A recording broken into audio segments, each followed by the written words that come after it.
share my screen, and hopefully you guys can see this. There is an area, like I believe, that you guys can ask questions.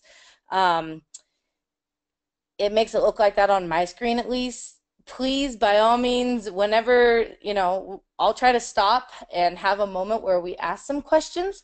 Or if you guys want that I will specifically try to answer, send them along as as we go through things. The way that the questions kind of pop up on my screen versus my full screen presentation are a little weird. So if I miss something, I apologize, but set it up there and hopefully we will be able to get to that. If not, I'll discuss that with you later. Anyway, to kind of get officially started, my name is Jessica Jones. You are here for our team manager training for Unlikely Attraction, the scientific challenge. So welcome. Oh no, oh, hold on. Ooh, all right, there we go. Here's our meet the team. Again, I tried. I'm not entirely sure on everything, but I did try to attach a handout. I don't know if you guys were sent the presentation before this started or not, but we have had one update that we'll note here on our meet the team slide. So I am one of your ACMs. ACM stands for Affiliate Challenge Master. If I say RCM, that's your Regional Challenge Master. The regions are, as you can kind of see, Cherry Creek, Boulder, Denver, Jeffco. So I have a tendency to use acronyms, and I know that sometimes for those of you who are new, they can be a little foreign, so I apologize. If you need anything defined, just let me know and we will absolutely try to answer that for you. So we do have 3 affiliate challenge masters, myself, Dale, and Kate. Dale and I are also a part of the Cherry Creek team. Kate is also part of Boulder. And then the rest of our folks are kind of listed there based on their region and their associated email address. The change here is in our South region. So Bill and Marlene are now our new regional challenge masters for the South. So if I have anyone joining from the South, it used to be Alyssa, but it's actually now Bill and Marlene. And again, that's updated in I don't know, again, if you have access to the handout, but if you have any questions or need those email addresses, email myself or Kate, and we are happy to help you however we can. I do hope you guys can hear me. This is my first time not having Kate kind of check. Oop, I keep going off of this. All right, so just some of the things that we want you to know. Really, thank you. I kind of briefly said that, but we understand that this is not the easiest job, but please know that you're not alone. However we can help you as an ACM crew, as an RCM, Kate, we have tons of us who are really truly here to help out, and we know that you can many times feel isolated and alone, and I don't mean to be scaring off our new team managers that we have here, but sometimes it can be tough. So please, if you need a friend, if you have any questions, I truly let us know, and we are happy to help. And just know that really what you're doing, it's awesome. The solutions that you're going to see from your teams, there's a reason that we have returning team managers here, because what they come back and, oh, thank you, Wesley, for saying that you can hear me. Appreciate that. Sorry, I just saw that. It's awesome. This program, I'm telling you, year after year, I am always just amazed by what I see. And I know that this year will be no different. So really, truly, it can be tough. We understand that, but you're making a difference. Make sure I'm on. Just a job, kind of a quick job description. I don't know, for those of you who are new, how much you know of what you're getting yourself into. You're a lot of things. You're kind of the Swiss Army knife of our program. You really are an educator. We tell you're a compass, a mentor, camaraderie builder. You're terribly underpaid. We know that. Um, and just know that we really want you to feel kind of empowered as an educator. Unfortunately, we do have, interference, which we'll discuss. So there's a kind of a limitation, but really we really want you to view this as not just a babysitter for a team, but really as an opportunity to, help educate and really kind of become a mentor for these kids. Um, Kind of some of our basic tips and tricks for you team managers, new and old. Uh, don't get caught up on one detail of the challenge. The challenges are written a little bit differently this year, and so they're not quite as they're meant to be a little bit more simplified. So the details some are not quite as present necessarily, but still, it can sometimes be so easy to get focused on one little area, and then you can't get out of that, and you're just on this one track mind. So don't just focus on one detail because it'll end up hurting you in the long run. Use your resources, kind of, as I said, use us, your ACM, your RCMs. Use the challenge, use your clarifications. There's a lot that's out there, and very rarely do we really see most of this stuff being fully utilized. And the clarifications, and we'll go through a lot of this stuff, but we just really want to encourage you, don't be shy. We as a DI team are absolutely not a shy group of people, and we are here to help, so let us know. Define your own success. This is especially for kind of our new team managers. Teams are at all different levels, truly. So there are teams who are their goal is to truly going to be to make it out of the regional tournament without people crying. I know it sounds kind of crazy, but it's totally true. And there's other teams who their goal is to win global finals. And so just kind of know where your team is and understand what the success level that you kind of are looking towards, and have set kind of these realistic expectations, because a first year team, not that they can't go win global finals, but you also might know as a team manager that that's not a realistic expectation. So just know that teams are all over the place, and in terms of kind of their first year, some teams are so experienced that they do this in their sleep. So just kind of be aware of your own team's dynamic on that. And that kind of leads us into the next thing in terms of knowing your team. As I said, I really want you to be an educator and to really teach. And one of the ways that you can do that is to help utilize the skills of your team members.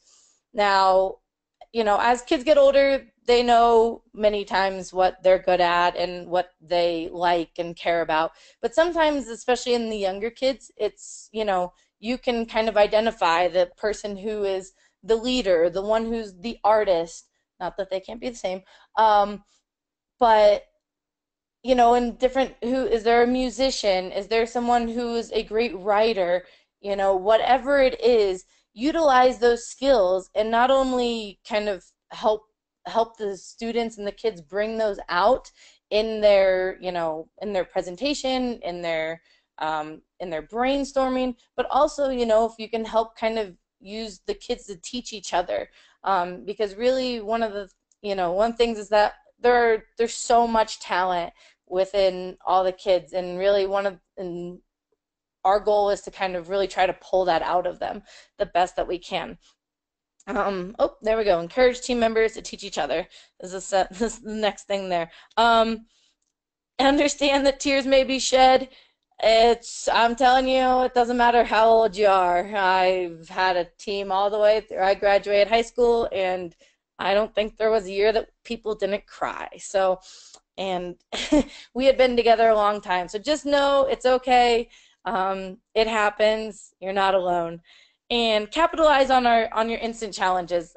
Instant challenges are many times overlooked, and I know that this is kind of a challenge-centric webinar here, and we'll get into it. But we do want to let you know, don't skip out on your instant challenges.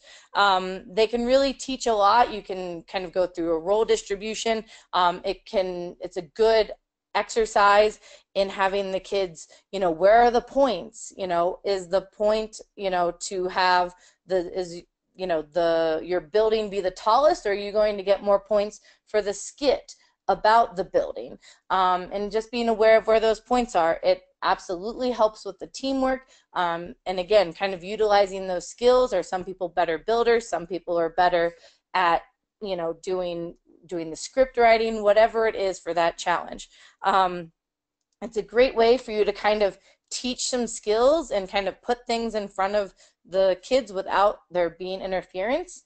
And it really is a way that as we want you to kind of bring out the strengths of the students, but sometimes there are things that you don't even know yet. And the instant challenges can be a great way to kind of discover those things.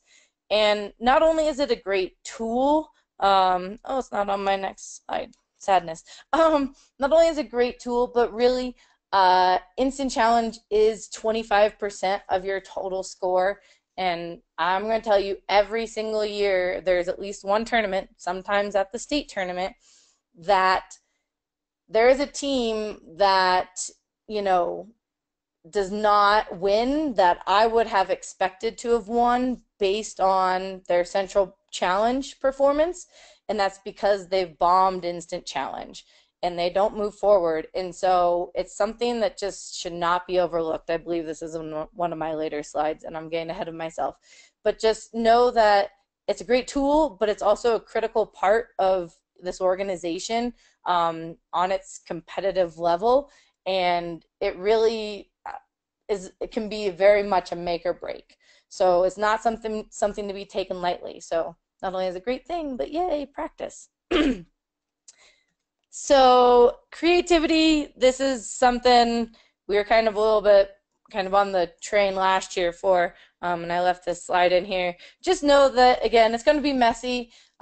This is not a nice straight line from point A to point B, and the kids, they're going to come up with lots of ideas. Some are going to be great, some are going to be not so great. But that doesn't mean that it's not all a part of the process of getting to point B. And so we really want to champion all of it, really encourage the brainstorming, and just understand that it sometimes is not pretty and may take longer than you think. In terms of, I had briefly mentioned earlier, interference. This is kind of our no-no of the DI world, and it's something that we see every year in some way or another, and it's really tough. But basically, only a team member can contribute to the team challenge solution. And the way that one of our former scientific ACMs would describe this was that, as an educator, that we want you to be, you're teaching your team members, but you're not taking the test for them. And it can be a tough thing. We're going to go through a couple examples here in a minute. But it's tough, especially on this last point. A concern for safety does not give the team manager permission to do something for the team. So if you have a team of second graders who want to use a circular saw, then you either teach them how to use a circular saw, or they don't use a circular saw to cut whatever it is for their backdrop or prop or whatever it might be. But as a team manager, you can't say, well, that's too dangerous for you guys, so let me cut it for you. Unfortunately, that then is interference. So if there's a concern for safety, you either don't do it or you teach them. But you can't say, well, because it's unsafe, I'm going to do it for you. Here's some examples that we have, some of the things that we see a lot. Buying supplies. You can purchase, just generic items for the team. You can have, glue sticks, scissors, cardboard. You can have that out for them. That's, or if the team requests and says, hey, Mrs. Jones, can you go and buy us a blue piece of fabric. You can go and do that. But you can't go buy that blue piece of fabric and say, hey guys, I got this for you. I think it would be great for your whale, whatever. Um, because that's then kind of implying or guiding the students down a path for a specific solution. Um, so I'm going to skip the costumes. On the skip prep, we totally encourage you to have the kids rehearse, videotape them, but you're not up there to, say, did you can't really ask leading questions, in a courtroom. But ask kind of generic questions. Hey guys, what did you think? Did you see any room for improvement? Instead of saying, I have this little thing friend, team, did you think Kate could be louder? Oh, about the gadget. I'm sorry, that's left over from last year. I'll have to change that. Those of you who were a part of Top Secret last year know that we had a gadget. That's what that is referring to.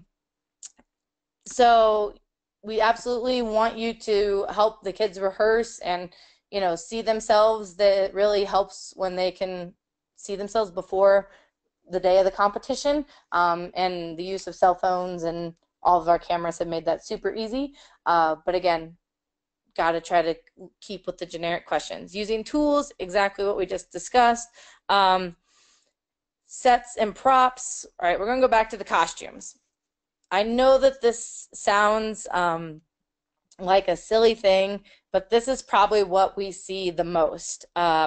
Costumes on the day of. You can help, the parents can help bring costumes, props into the school where the performance is, but the parents cannot help really from that point on in terms of putting the backdrop together, helping with hair and makeup. If Susie has her hair in a ponytail every single day, then yes, the mom, the dad, the grandparent, whoever, can put Susie's hair up in the ponytail that day. That's fine. But if Susie's hair needs to be in pigtails because she's going to be Raggedy Ann in the performance, then that's a part of her costume, and that hair needs to be done by a team member or by Susie herself. And truly, every year I walk into the hall or I'm doing prep, and there are parents who are helping putting costumes on, doing the specific makeup, who are putting together props, and it's just, we see it all the time. And I hate having to be the bad guy, but I also don't have a problem doing it. So just one of those things that you as a team manager need to be aware of, and definitely let the parents know, because a lot of times the parents don't have a clue. They're just trying to help. They want to be involved. They're not really understanding that they're doing something that in our DI world is illegal. So just be sure that the parents know that, because again, I see it every single year, more than once a year. And then the sets and the props, just so you guys know ahead of time, team managers, parents are allowed to help carry the props into the launch area. Again, they can't have put them props and backdrops, whatever. But once they're in the launch area, the team is responsible for moving those from the launch area onto the presentation stage. And then once it's all over, then parents can help take off. But just so we kind of know that, because again, there's questions every year. Oop. All right, I know it's a lot on interference, but unfortunately, it's just a big deal here, and it's always present. So there's this interference quiz. We're not going to go through this. If you are really curious about interference, there's a quiz that actually has 5 questions that's in the roadmap. Or if you are feeling like something's going on, or you don't want to be interfering and you want to check something, again, feel free to email us. We'll let you know. Oop, I keep messing this up. Kind of our 3 pillars of each of these, in terms of a way to help on interference. A team manager can teach, guide, and mentor, and the team member will do, create, and interpret. Those are kind of new. So getting into something a little bit more challenge specific. Hopefully by now you've read the challenge. If you haven't, there's plenty of time and we're going to go over a lot of it. But in this challenge, we have a lot of fun scientific principles and scientific concepts. I want to be sure that I'm using the proper vocabulary here. And much of it is, I believe all of it, is pretty much physics based. And as an educator, especially on some of these elementary teams, these words are going to be very foreign to them. And we just want you to know, as an encouraging thing, that really teaching physics is going to be easier than you think. I know not everyone's an engineer, not everyone had to take years and years of this in high school and college, but it's all around you, and the resources are also all around you. There's tons of kits out there. There are apps that you can download, social media, there are Instagram accounts, all sorts of things that you can get on and see little, physics things. They're truly, it's everywhere. Obviously, school, classes, a teacher. If there's, a science teacher at your school that you would like to, again, who can help teach or do a lesson. The library obviously is becoming a little bit more old school nowadays, but is another great option. Just know that it's going to be easier than you think. And if you're really concerned about it, if you're really worried about it, let me know, and I'm happy to try to help you. I do have an engineering background, so I like this stuff, but I know that some of these words are a little to a lot of folks. So one of the kind of examples here that we'd like to give you and to kind of show you is just playground.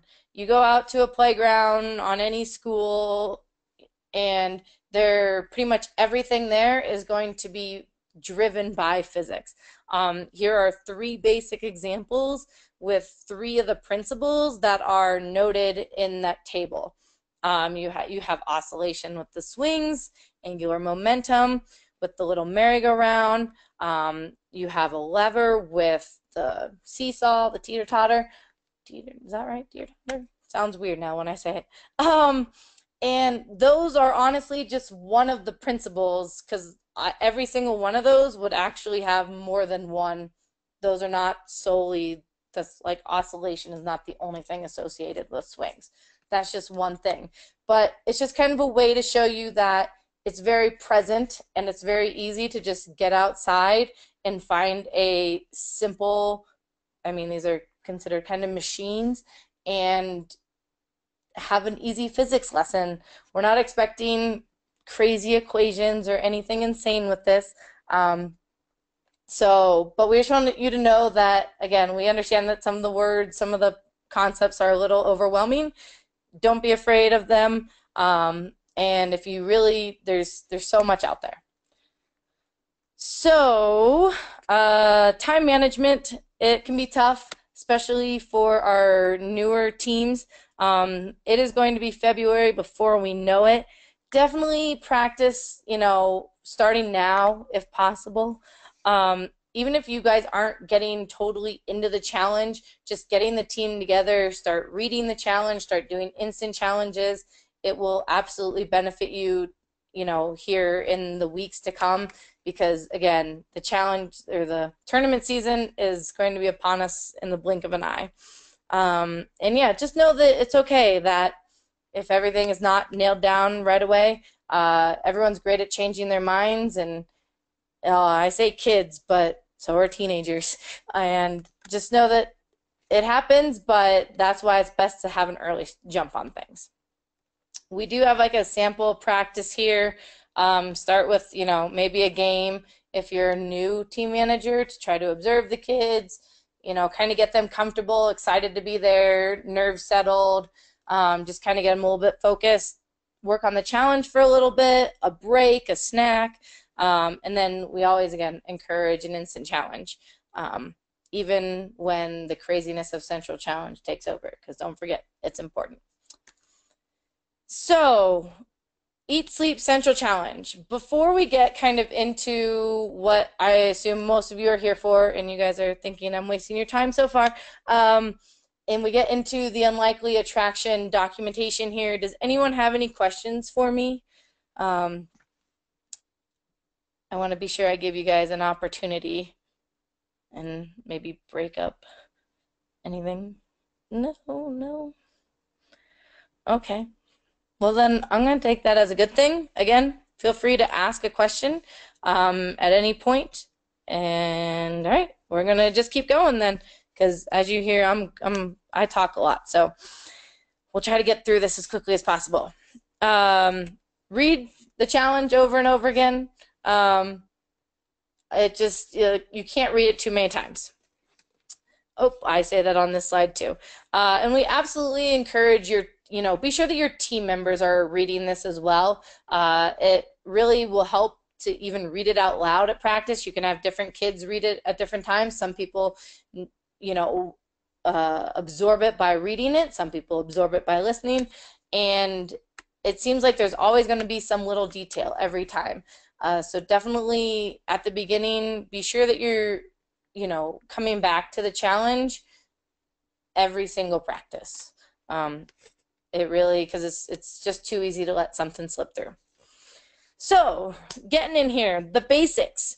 Your team budget is going to be $150. This is only what appears in the performance. So as a team manager, if you spent $10 on a gallon of paint, I literally have no idea how much a gallon of paint costs, but 10's easy in terms of percentage, and you guys end up using half of it, then all you have to put in terms of your budget is $5, right? So it only, because truth is you're going to spend more than what is going to appear on the stage. And so know that, if you guys use markers to color something, Sharpies aren't cheap, and they might cost you might go through $20 worth of Sharpies, but if that Sharpie's not in your performance, then you're not really having to actually put that on.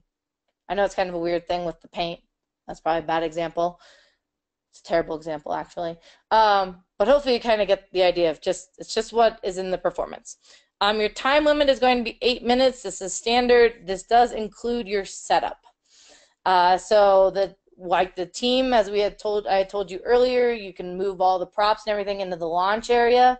And so then our timekeeper announcer will say, team, your time begins now. And from there, that's when the 8 minutes starts, and they will then have to move all of their stuff or lack of stuff, whatever, into the performance area, and that will be included in the 8 minutes. You're going to be given an 8 by 10 foot area. For the most part, there's nothing special about the area like there was last year. For the most part, we are in classrooms. They're either going to be like a tile floor or a very low carpet. So be prepared for that. We will always provide an electrical outlet. We tried to give teams more than 8 by 10, but you have to know that that is the minimum that you could be required to perform in. There's also the team identification sign. It's a 2 by 3 foot or whatever the team gives us, honestly. It's a piece of cardboard. It's something. It is not scored, but it needs to have your name, your number, and your school on it. And this is really just to help our appraisers. It's not scored. I know some teams will put tons of time into it, and if that's what they want, great, but just know that we really don't care that much about it, just as long as they have it. All right, so getting really into this. For our challenge, we are going to be exploring scientific principles used in amusement park attractions. The team is going to design and build an attraction that uses scientific concepts during its operation, and they're also going to create and present a story that features the attraction operating in an unlikely location.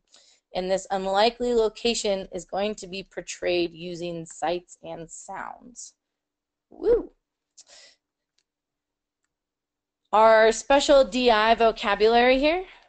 Oh, sorry, I have a budget question.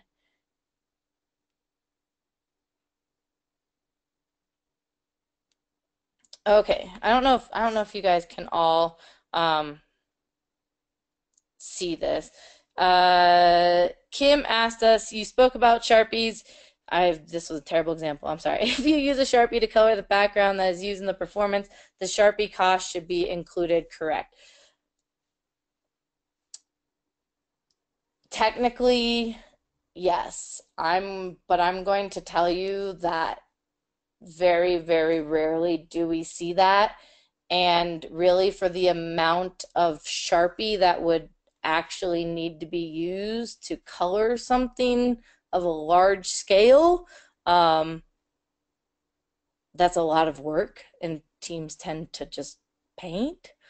Um, but yes, I mean, if you're going to be using something in an extravagant manner and you're going to be using a backdrop that's, you know, 4 feet by 4 feet and it's colored all in Sharpie, please put the cost of the Sharpie. I'm going to tell you that people don't look that closely at your um, expense reports. I do personally, but what we're really looking for is we know what is going over $150.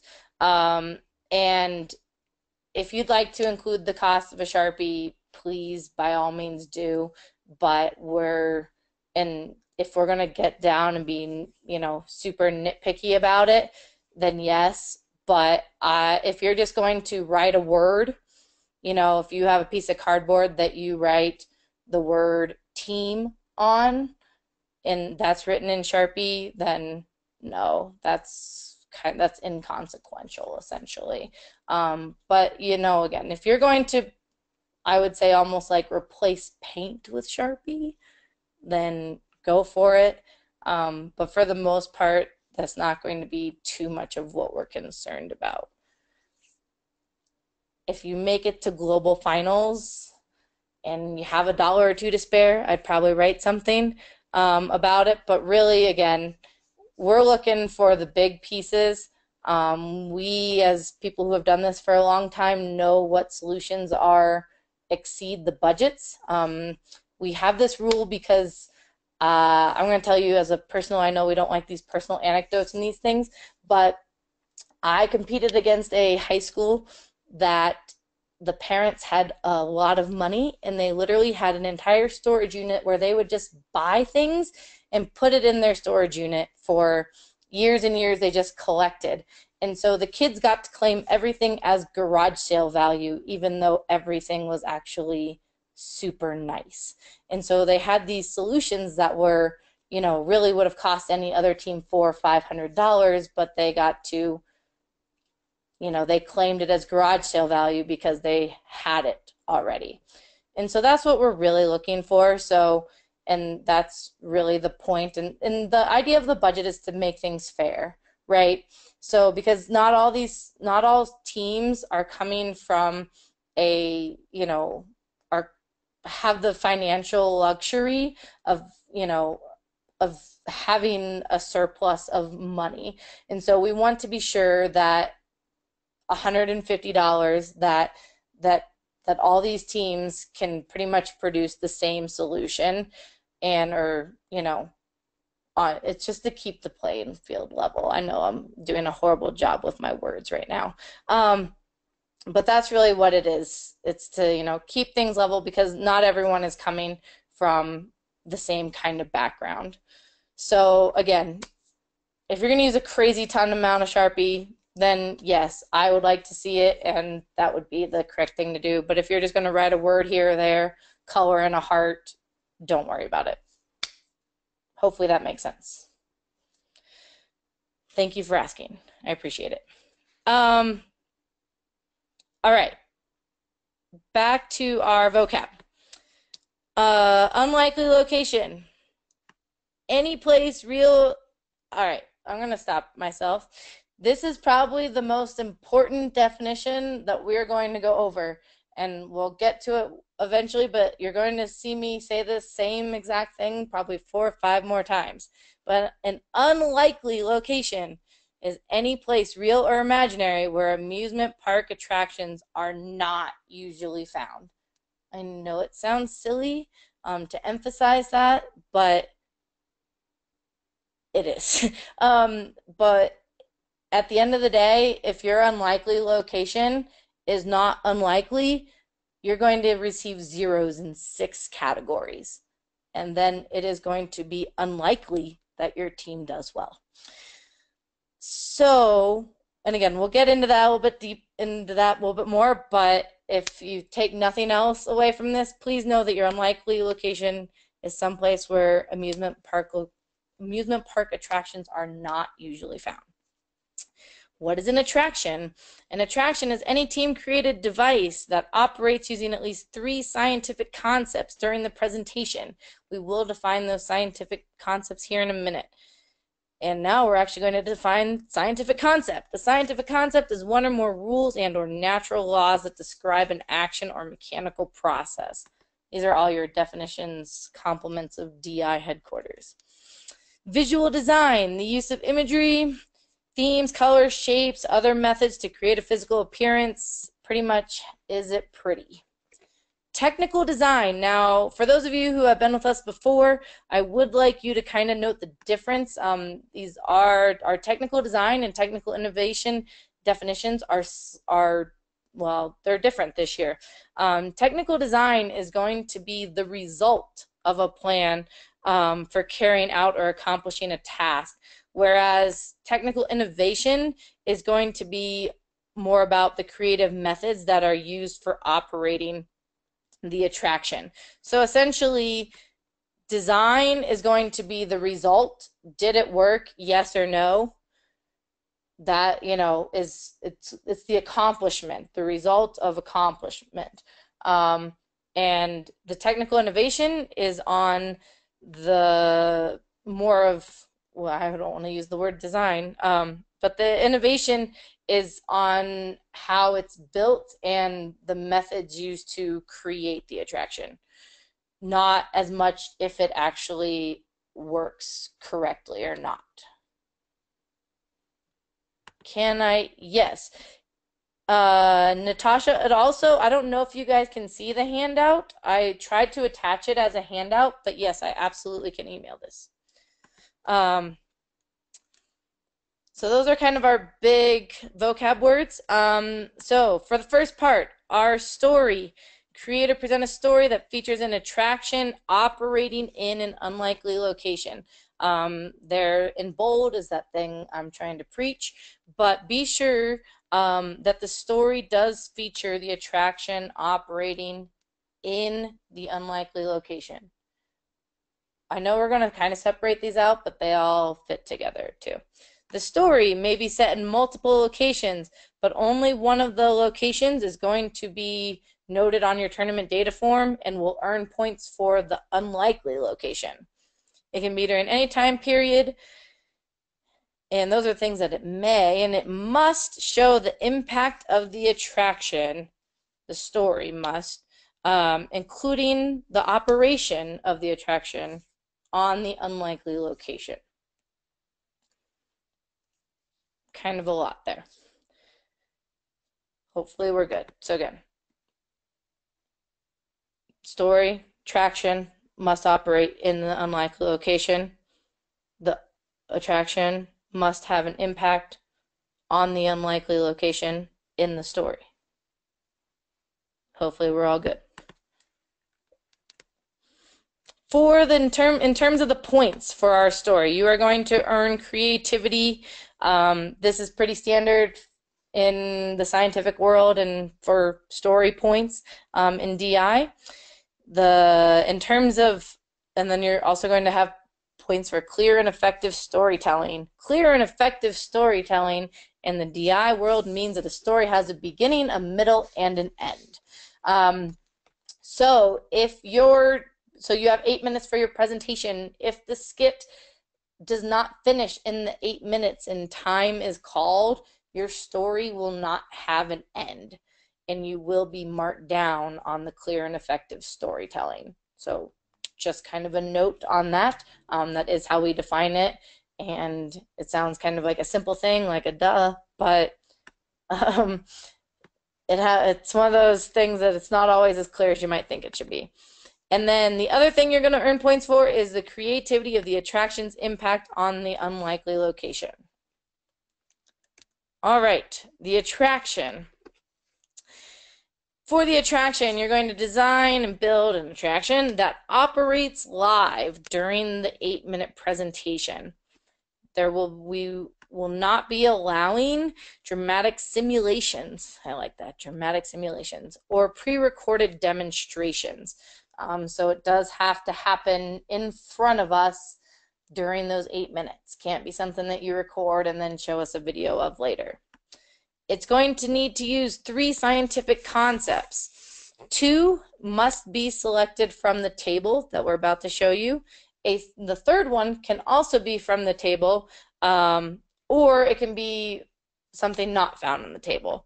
And you will probably, almost most definitely, use more than 3 scientific concepts, but only 3 are actually going to be scored. I think the scientific concepts look a little scary, but once you get into it, and once you being your team, you and your team start getting into it, and your team builds their attraction and comes up with their idea, I think you're going to see that there's a lot of principles that actually apply, and that you're going to actually have too many options, and then you're going to have to be picking. Here again, we're going to note the attraction must be in the unlikely location during all or part of the presentation. All or part. So it does not have to be there for the entire presentation, but it does have to be there for part of it. Our favorite scientific concepts. I don't need to read through all these, but you have 12 of them to pick. Kind of some notes here for each scientific concept chosen from the table. The team may use one or more of the rules or laws of that scientific concept in the operation of the attraction, but it will only count as one. So basically what we're saying, the easiest one to point out on this is Newton's laws of motion. So that in this table is one scientific concept, yet there's more than one law, right? It's Newton's laws. So you could use Newton's first and second law, and that would be only still considered one scientific concept. Hopefully that makes sense. On the other hand, if your team chooses one rule or law that can be considered to be part of multiple scientific concepts, it will only count as one. So the example here, though there again are more, is kinetic energy. Depending on how depending on the situation, kinetic energy is very closely related with Newton's laws of motion. Well, at least one of them it is. And so your team then, again, it could maybe go either way based on what your attraction is, but you'll need to pick one or the other, if that makes sense. So it's kind of a little tricky to separate, and this is what I'm telling you. I think you're actually going to have a surplus of scientific concepts, but you will need to just note 3, and those will be noted on your tournament data form. Are we good so far? I know we have a little bit more here on the attraction, so feel free to ask questions, because I know I'm using the same 6 words over and over again in a different order, and it can be confusing. All parts of the attraction should work together, but they're not actually required to be physically connected to each other. Team members may operate, power, what's my next word, ride, and interact with the attraction, but they cannot be a part of the attraction, if that makes sense. If it doesn't, holler. Operation of attraction should be clearly observable from 25 feet. This is really to say we're not going to have a line in the back of the room and, oh, it's at 25 feet, can you see it? Yay, woo, good. No. It needs to be what I tell people when we see a note like this in the challenge is that our appraisers should not be wondering if it happened. It should be clearly in front of them. We should not be having to search the stage for it. It should be, again, a pretty prominent feature in the presentation. So again, we're not going to go back 25 feet, but also our appraisers should not be sitting there scratching their heads wondering if the attraction operated. Hopefully that's fair. More on the attraction. Team should be prepared to share its research about, I have a question.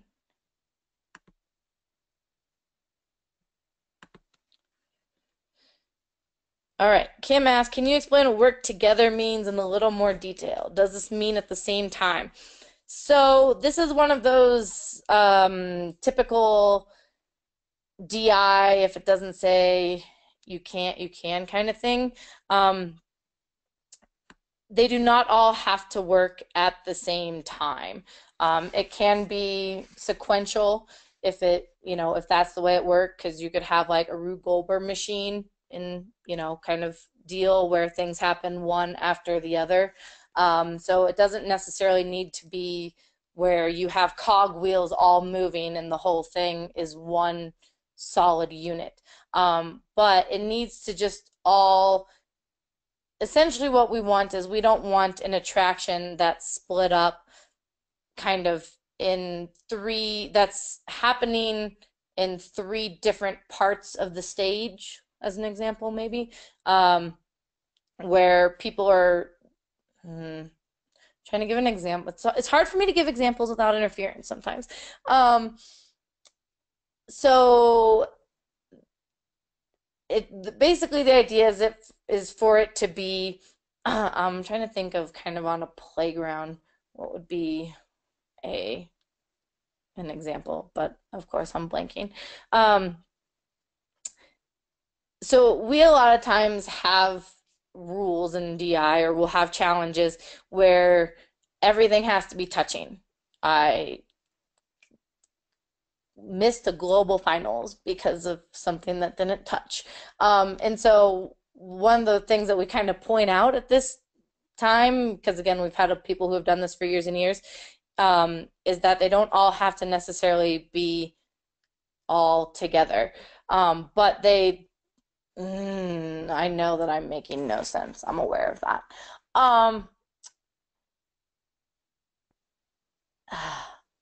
sorry. Give me a second. I just wish I had a decent example for you. I'm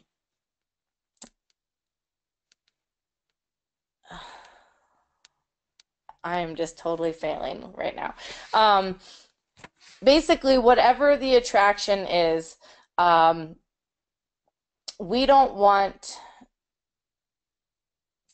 things, again, I kind of say like happening all over, but if your attraction should not have any part of it that is siloed, that is away from a separate part of it. Because if it's kind of functioning in a silo, then it's not interacting or it's not working together with the other parts of the attraction. So things don't all have to be going at the exact same time. Again, it can be run in just in a sequence, like part A kicks off part B, which kicks off part C. A, B, and C don't all have to be running at the same time, but A does need to influence B, which does need to influence C. You can't just have A by itself, B by itself, and C by itself. Does that make any sense?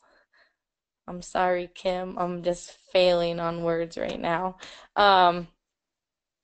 If it doesn't, I'm happy to kind of go over that more with you, or if you have a question that you'd like to email me, please do. And if you have something that's very challenge specific, like your team already knows what they want to do, we do have our clarification process, which we'll go over here in a little bit, that we can kind of guide you down that path to make sure that you can ask our international challenge masters and say, hey, our team is looking to do this. If they do this, does this satisfy that all parts of the attraction are working together? I'm really sorry that I'm just failing right now. But let me know if there's anything else that I can expand on that and continue to fail. So moving on, but again, sending questions. The team should be prepared.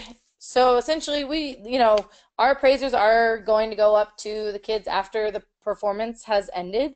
For the new team managers who don't know that, our appraisers go up, they talk to the kids, they want to know about the attraction, how does it work, what's the unlikely location, how did you guys come up with that, who can tell me about the story, blah, blah, blah, blah. But the kids will be expected to know their scientific concepts. And it's not a test. All of our appraisers are not, engineers who are super well versed, but we do expect the kids to have a grasp of the concepts that are being used in the attraction. Questions should be sent through a clarification. Well-designed attraction, blah, blah, blah. Nothing crazy. Do they have to be connected? No, they do not have to touch. Sorry, that came out of nowhere. Had a question on do they have to be connected? They do not. They do not have to be physically connected or touching, but they should be, again, all cohesively working as a single unit in the end to kind of accomplish a single task.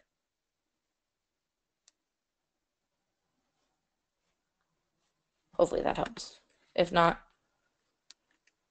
if you have a specific thing in mind, Kim, again, we're going to guide you down the clarification path, and I can go over that here in a little bit. The attraction just never goes away here. If it fails to operate successfully, they can still, get points for technical innovation and design, but their score for technical design will probably be affected, and they will also earn a 0 for the successful operation of the attraction. The attraction should be designed with the team's own ideas and skills. We understand that there are probably commercially produced items out there that can be helpful, but know that if you take something off the shelf, the only thing that's going to be scored is what the team has changed or added to that off-the-shelf product.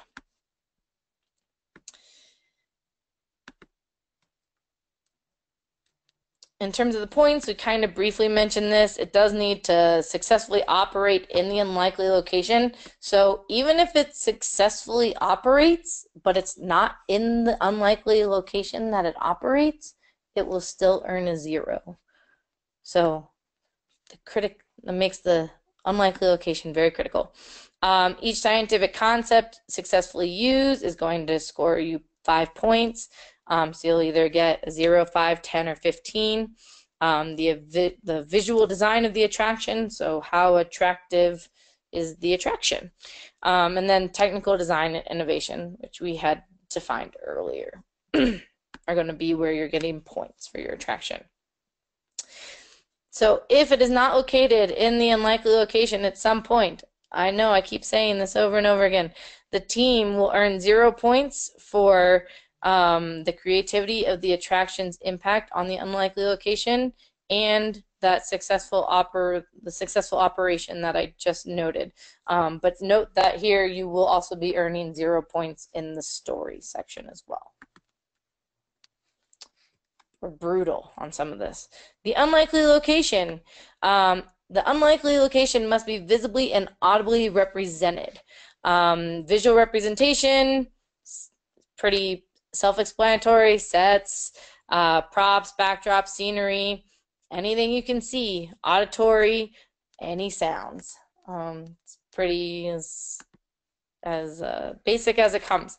And then there's my friendly reminder again. And a theme park, amusement, carnival, festival, whatever, they are not valid unlikely location. If I keep saying unlikely attraction, I apologize. Where the points are is going to be effective visual representation and the creativity of the visual methods, effective auditory representation, and the creativity of your sound methods. So pretty much what you're getting points for here it's just truly if it's effective visually and if it's creative, it's effective in an audible way, and are those creative, are the sound methods creative? Nothing too crazy there. But here is kind of our big thing that I noted earlier. If the unlikely location is not a valid unlikely location, you will be earning 0 points for the below 6 categories. The story and the attraction, like we just noted prior on the attraction, and then all four of those categories we just noted under the unlikely location will also be zeros. So be sure it's a valid unlikely location. That's all I have to say. So that's kind of it in terms of our very specific unlikely attraction challenge things. Now we get into our team choice elements, which if you have never been a part of us, been a part of DI, are not people's favorite things, but they're always here. So what a team choice element is, it's there to show off team's interests, skills, talents.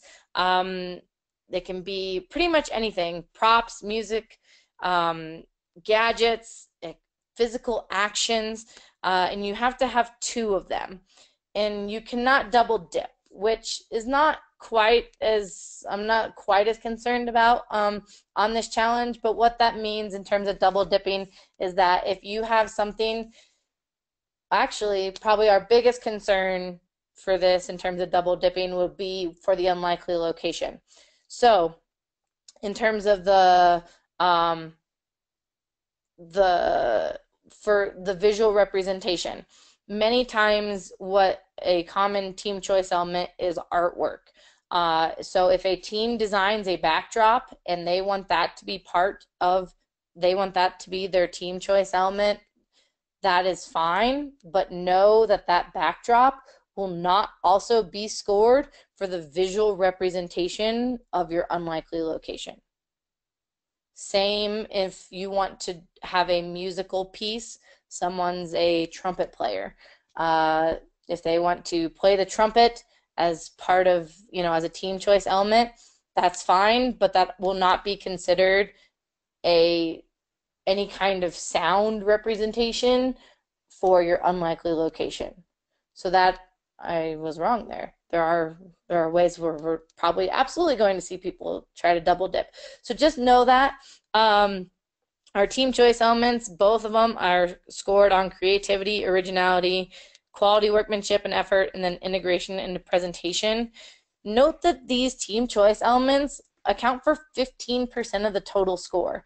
This is not 15% of your central challenge score. This is 15% of your score for the day. So do not overlook them. They are probably the weakest area of most teams, and they really should not be an afterthought. We try to encourage you, because what most teams do is they come up with a solution. You're going to have your story, your unlikely location, your attraction, and then teams take a step back and they look and they're like, okay, well, what can we make a team choice element out of what we've already put together? Well, that's either you're going to then take away from something you've already done, or you're not spending the time on it. So we really encourage you, when you're sitting down and you're brainstorming ideas and you're looking through each element of the challenge, treat your team choice elements like you would treat your attractions. Be thinking of it from day one. Number one, it helps prevent double dipping, but it also produces a higher quality product every time. We really encourage these to be specific versus generic. It makes it really tough when people say costumes. Well, if Susie had, hand stitched a princess costume, and then you have team member Bob who's just wearing a t-shirt, well, in terms of costumes, we then have to judge every single person as a costume. So that t-shirt is going to bring down the princess costume. So if you want the princess thing, tell us the princess. We have teams that sometimes will use humor as a team choice element. That's really hard to judge. And then it also can take away from the points that a team's getting for the story. So really specific is almost always better than generic in terms of team choice elements. It just makes it easier for our appraisers to really give the points to the kids that they deserve, because it's so easy when things are just kind of generic and spread out. I'm going to tell you, typically those just aren't scored very high.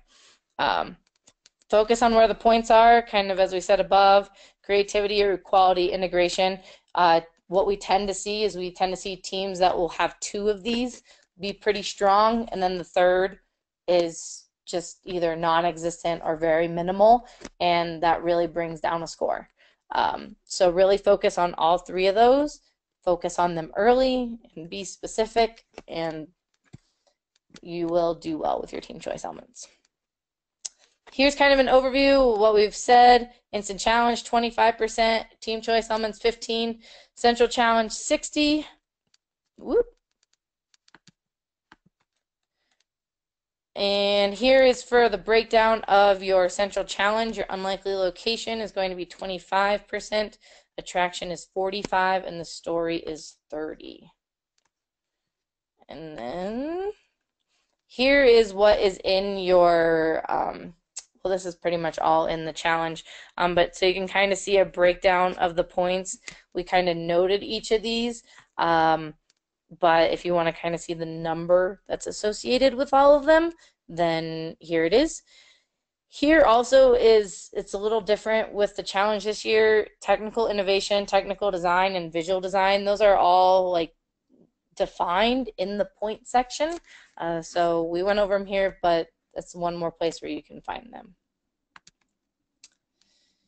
All right, so that's the meat of our challenge for unlikely location. The rest of this that we're going over is kind of some a little bit more basic stuff, some of the expense reports, safety, those kind of items. So does anyone have any other questions on the challenge before we kind of start to move away from that?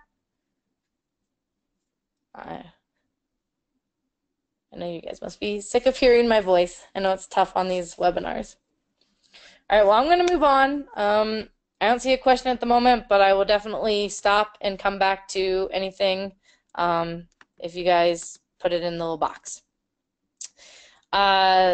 Solving a challenge for our first-time team managers. I just kind of said this, but identify your scored elements. Story, attraction, unlikely location, and again, team choice elements. Be sure that they're in there. Brainstorm, ideas for these individual elements. It's a really good place for, again, to utilize some of those skills of your team members. Have team members do individual research on, the concepts and the scientific principles, because there's a lot, right? And so what was it, 12? It's an easy way to kind of break up and have each team member go research 2, bring it back to the next practice, and come and share what they found and see, okay, well, that's probably not a direction that we're going to take, or maybe, oh, this one would be a really good thing, and just it really can help with the brainstorming.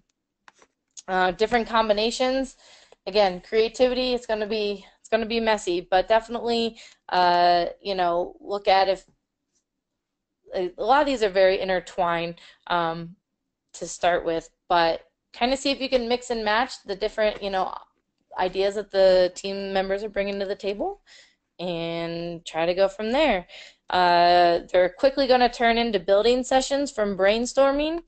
And what we, as kind of noted earlier, we definitely recommend you stop and, take back a look at the challenge. Be sure that you are kind of focusing where the points are, because it's so easy to kind of get on a roll. You're moving, you're excited about your attraction, whatever it is, and then you realize, that this whole time it's not in the unlikely location.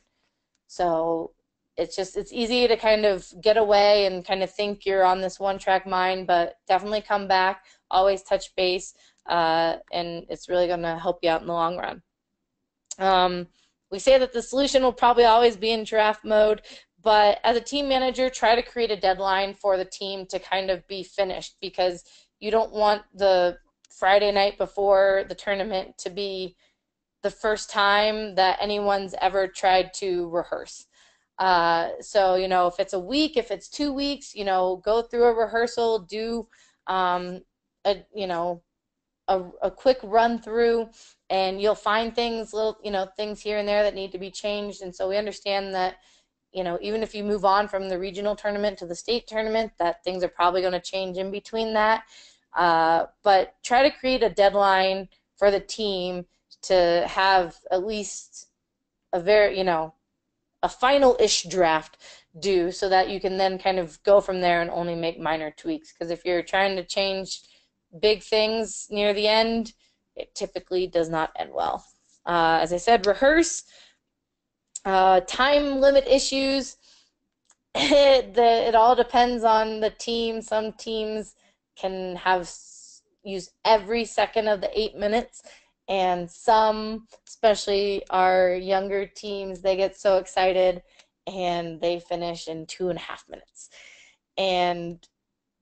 But if they're used to kind of performing, they can kind of see, and they've run through it, they can kind of get a little bit of the cadence of it, see how long it's going to take. And obviously nerves always come into play on the day of, but definitely rehearse.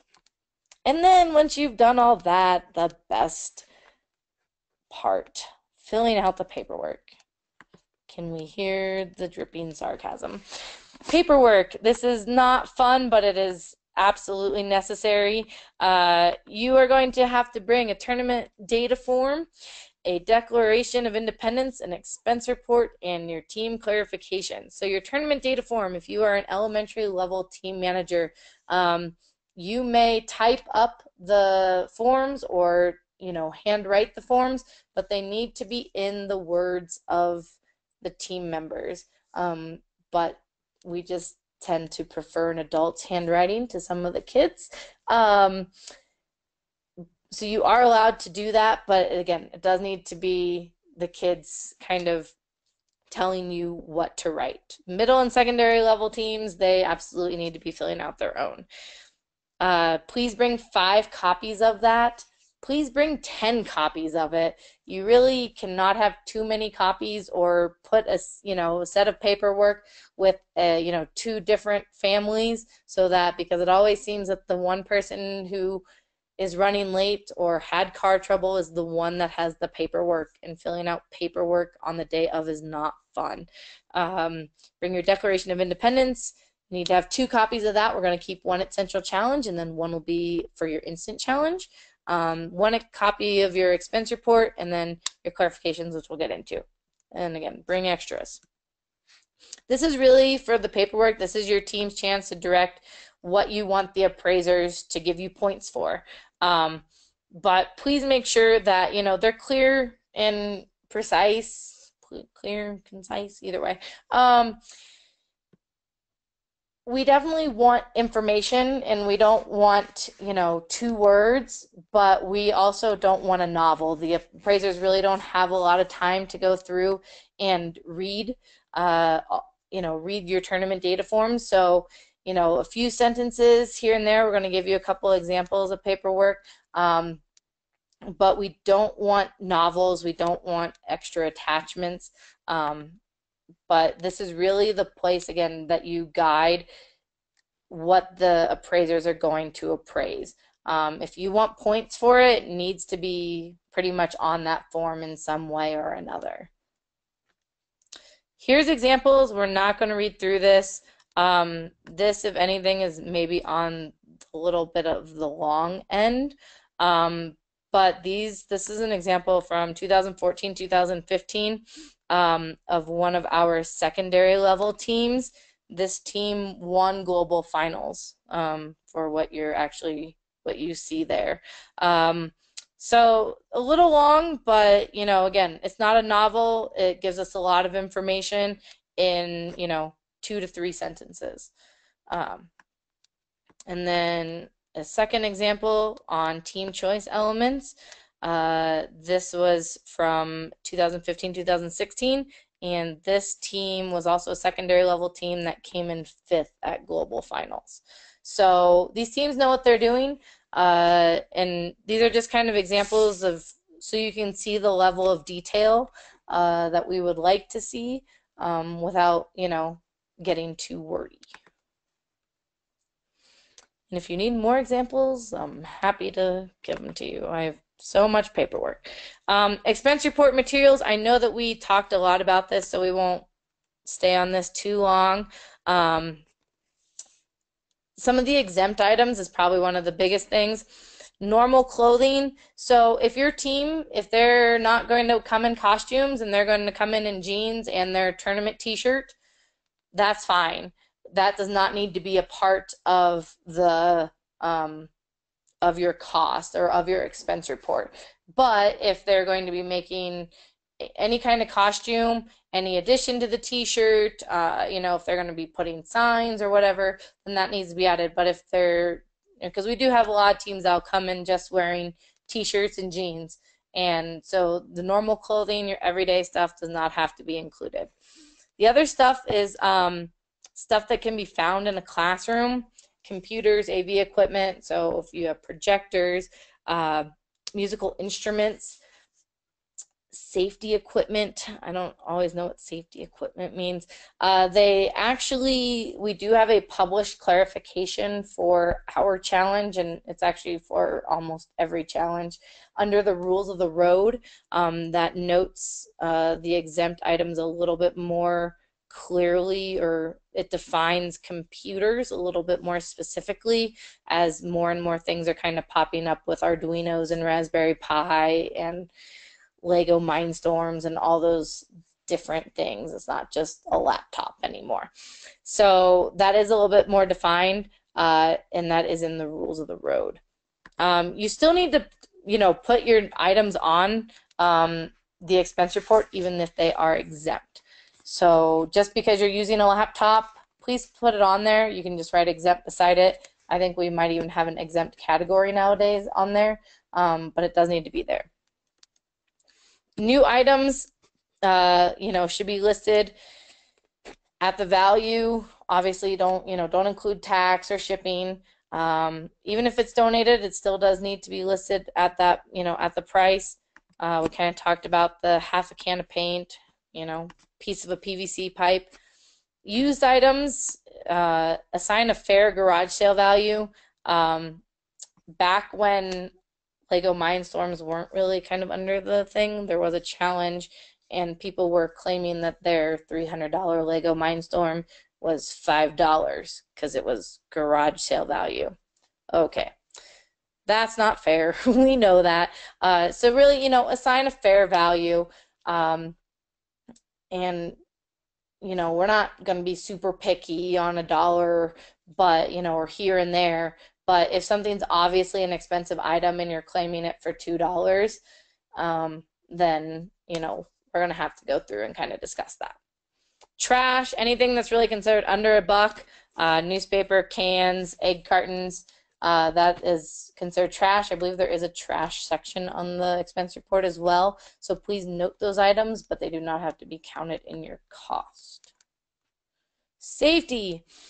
Safety is always a top priority. Rules of the road is going to have a lot of the information here. There are special rules for chemicals. Dry ice is probably what we see most often.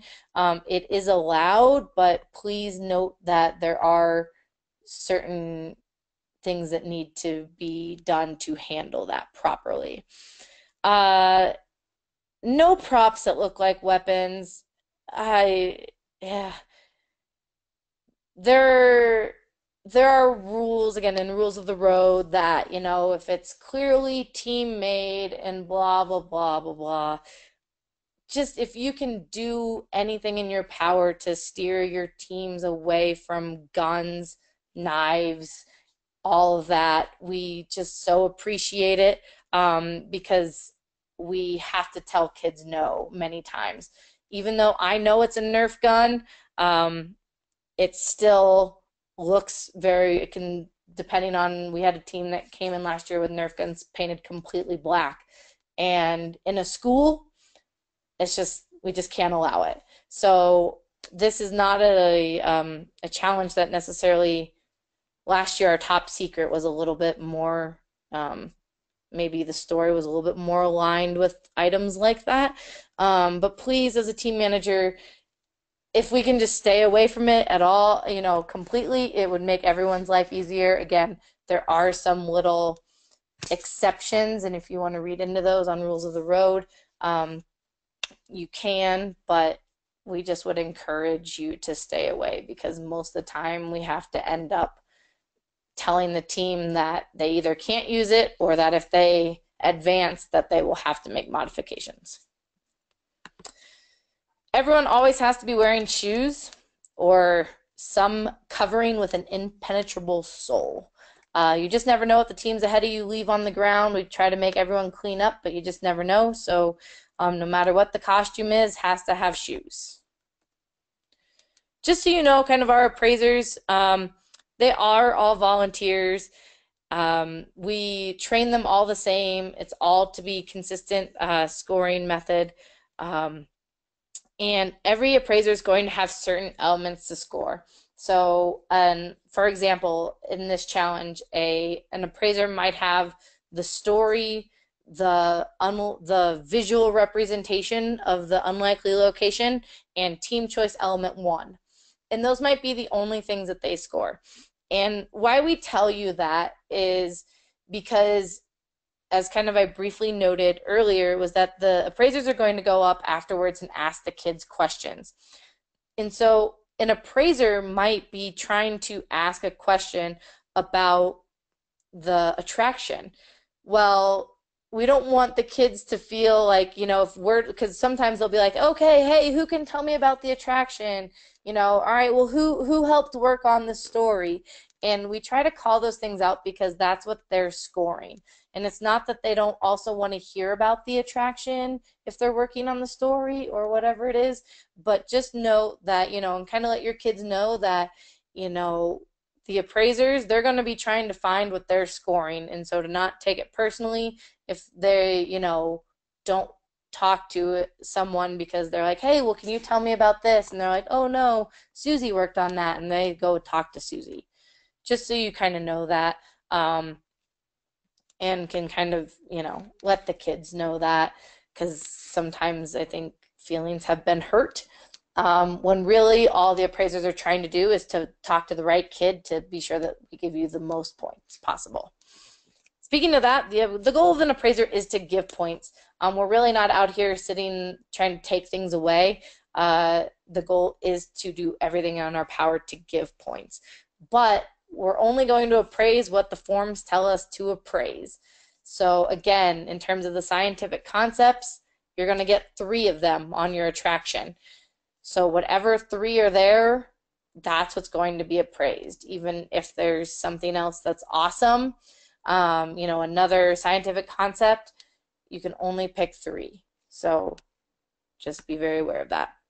Talked about the interview there. Your resources. I've mentioned rules of the road. There is a roadmap. The roadmap does kind of have some information that's a little bit more helpful, typically for our new team managers. There is that interference quiz. There's a lot of good information in both rules of the road and roadmap. And they're both online, and the PDF versions, I know that you can also get the hard copies. The PDFs are very easy to search through. They are big documents. I think Rules of the Road tends to run about 150 pages. But if you have any questions about anything, kind of generically safety, if you want to, figure out what the rules for dry ice, then that would be the place that you would go. Clarifications, this is kind of our last big thing here. We'll get to that in a second. Challenge Masters, again, please ask us. We totally love to help and want to help, and it's much easier for us to help you now than on the day of the tournament. And we really want to see your kids get every possible point. So if there's something that we can do ahead of time to, help you out, then we'd like to do that. Clarifications. Kim, this would maybe, again, if you have a specific challenge or your team kind of knows what its attraction is already, this is kind of a place where this would be a good opportunity. So clarifications, there's two kinds of clarifications. There's a published clarification and there is a team clarification. The published clarification, we do have one out there, and that's what I was saying about the rules of the road. To be honest, I don't even know what they're clarifying. I don't know what the mistake was. But typically the published clarifications come where if 50 teams ask the same team clarification, they may put out a published clarification that's kind of out there on for the public, for everyone to see. And so if you just go to the, it's either idodi.org or destinationimagination.org, you can click on the resources button, then clarifications, and then click on unlikely attraction. Again, we do have one out there right now, but it's rules of the road, not really for our exact challenge. And then our team clarification is, this is what is, you can ask something that's very specific. So I want to know if I can do, this. Our team has come up with the idea for, I wish I could come up with something off the top of my head. That's not interference. They want to do X, Y, and Z. Is X, Y, and Z considered a valid, attraction? Would that be, classified as a valid unlikely location? Whatever it is, you have an opportunity to ask very specific questions. You get 10 of these. Very rarely do teams use these at all, let alone 10. But this is truly a great place, because a lot of times if you have a specific question about your challenge and you come to myself or any of the regional challenge masters, they're going to tell you to submit a clarification. And clarification is essentially the word of God here in the DI world, because it's coming from the International Challenge Master. And so if you do have a team clarification, you need to bring that to the tournament, because on the day of the tournament, this takes the pressure off of our appraisal crew trying to say, well, is that allowed? Is it not? Because if you have permission from the International Challenge Master saying, yes, this is valid, yes, you can do this, then there's no question on the day of the tournament that that is allowed. So please bring those if you do submit them. Truly, if you have a question, I totally encourage you to go and ask. You get a pretty quick response, but they do have to be in by February 15th. I think you technically have until like 1 a.m. on the 16th, because I think it closes Pacific time, so we get an extra hour, I guess. But they do need to be in. And on the resources page, if you log in and go to the resources on the Destination Imagination site, under Teams, this is an out-of-date picture because we do have some published clarifications now, but you go under clarifications, and then you can ask a clarification. Again, your screen might be a little bit different than mine because we have different roles, but that's where you would go, teams and clarifications. And if you have any issues finding that, let us know. Just a couple reminders, no double dipping. This is mostly critical for the team choice elements and your other elements. We tell you if you do what you're supposed to do in the time allotted, the points tend to come if you follow the challenge. But if the challenge doesn't say that you can't, our rule in DI is that you can. And just remember that it's all about the kids, and I think you're going to see a lot of awesome solutions from your teams. That is pretty much all I have. If you have any questions, comments, concerns, again, you can do this, especially our new team managers. I know this is a lot, and I know that I talk a lot, and that I probably said the same 100 words this entire time. But let me know what I can do to help you, truly. If you have any questions now. Natasha, were you able to see the handout? If not, I'll email it out. I want to be sure that you guys get this. Here we go. Okay, Kim, thank you. Yeah, so Natasha, let me go back up to our attraction.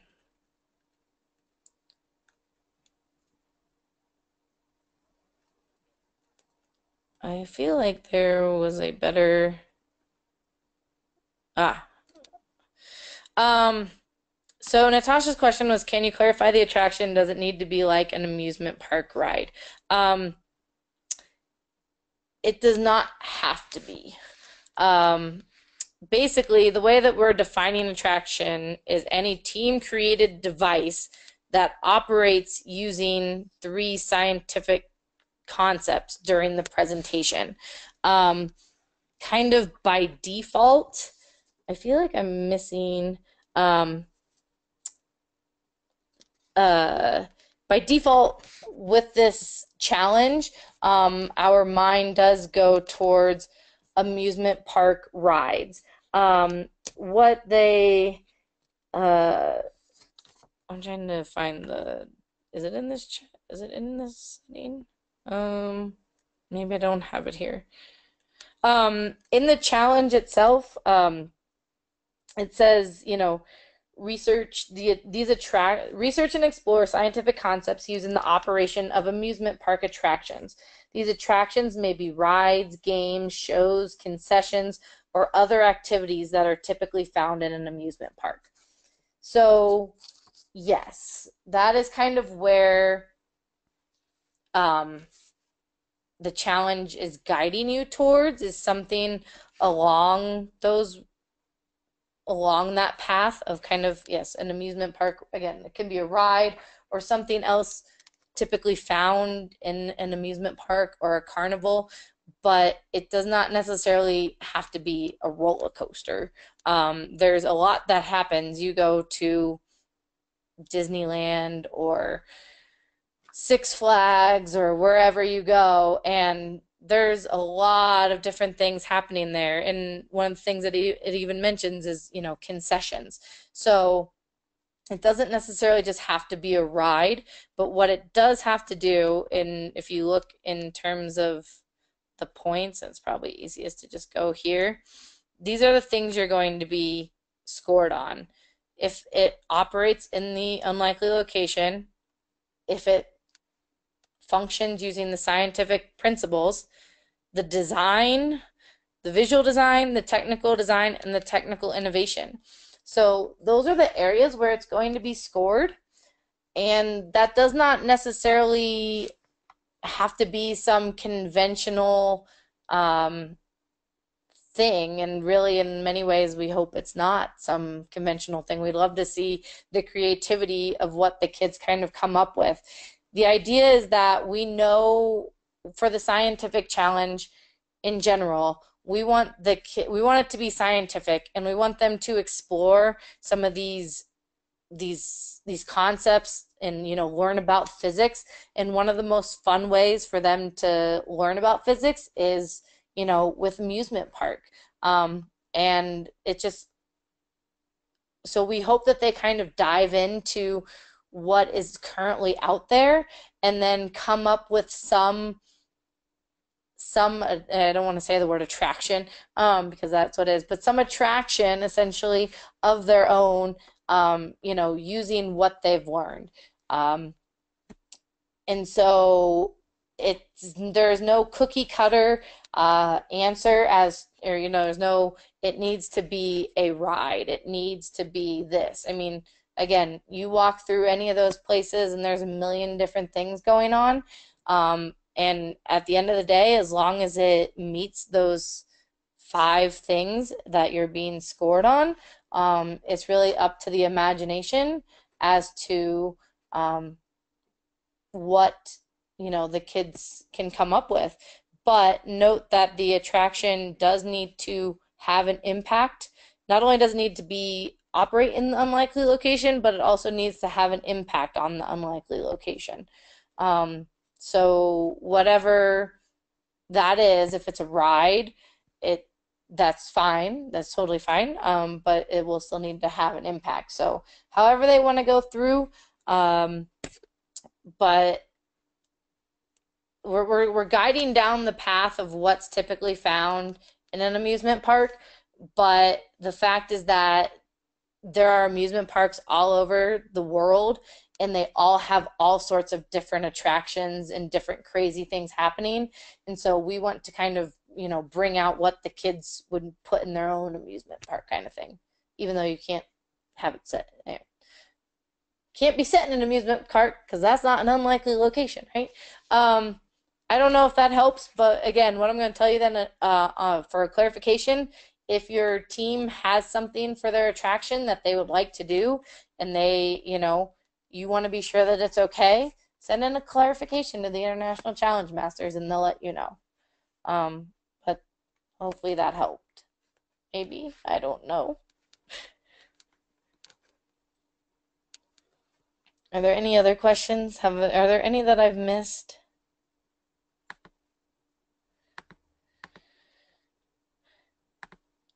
All right.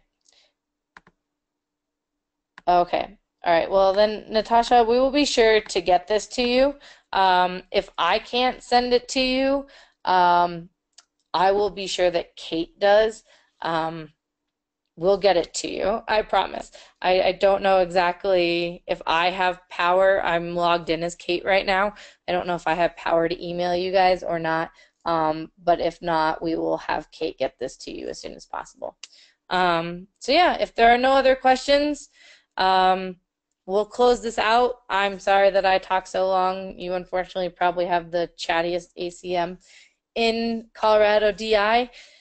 And I know that you guys got stuck listening to just me. Unfortunately, the rest of my crew, one has laryngitis and one had a conflict tonight, so you were stuck with me.